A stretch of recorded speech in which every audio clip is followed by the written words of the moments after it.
The picket pin is one of those great older flies that no longer seems to get the attention it so richly deserves. It's a true classic.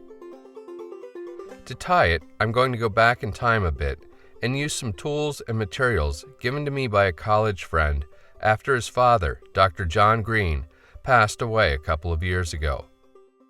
Dr. Green was an avid fly fisherman, duck hunter, and conservationist, and a highly respected professor at my alma mater, St. Lawrence University. I'm going to start out with a size 12 nymph and wet fly hook. My guess is this particular model is no longer in production, so substitute your preference.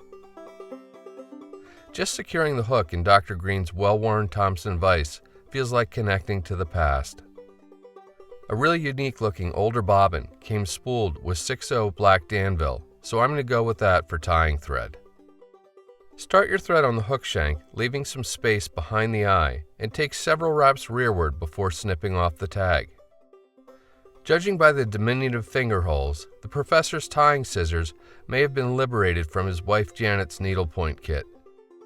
Continue taking wraps rearward, all the way to about halfway between the hook point and the barb. For the tail, a small clump of red squirrel tail or brown hackle fibers will do just fine.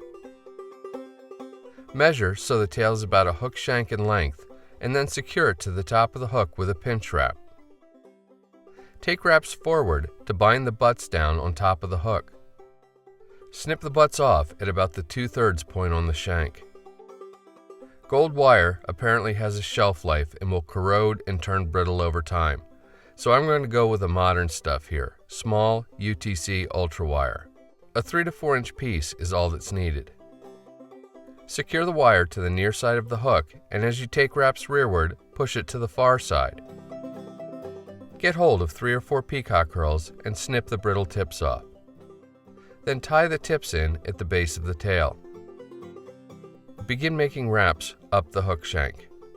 If you leave your thread back by the herls, it will help to keep them together as you wrap, which will in turn create a fuller body on the fly.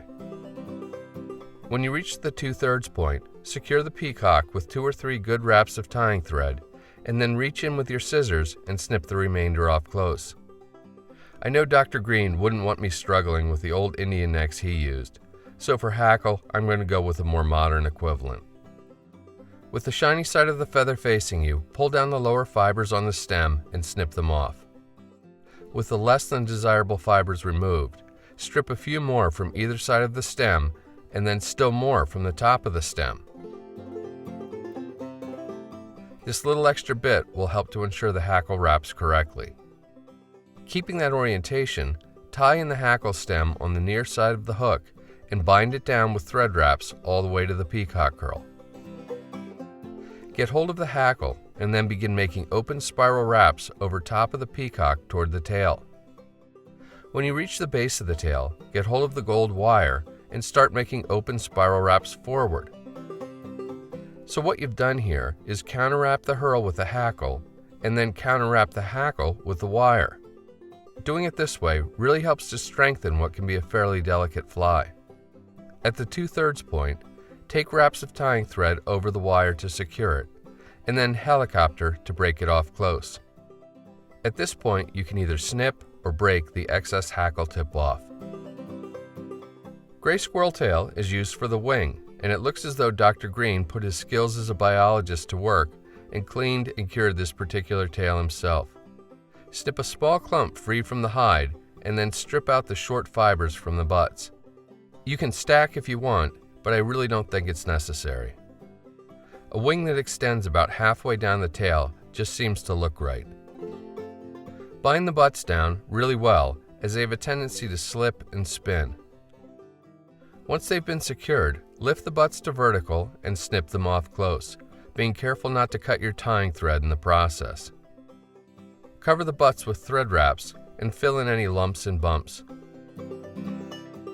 The final ingredient is a single peacock herl.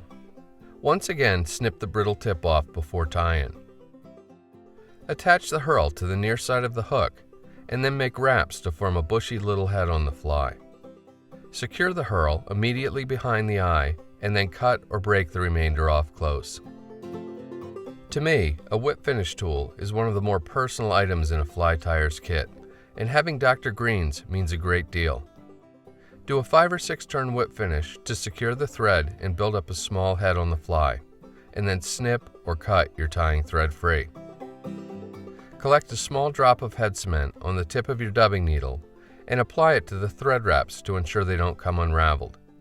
And that's the Picket Pin. You'll be amazed at how well it works. And thank you to the Green family for the wonderful tools and materials. It's truly an honor to use them.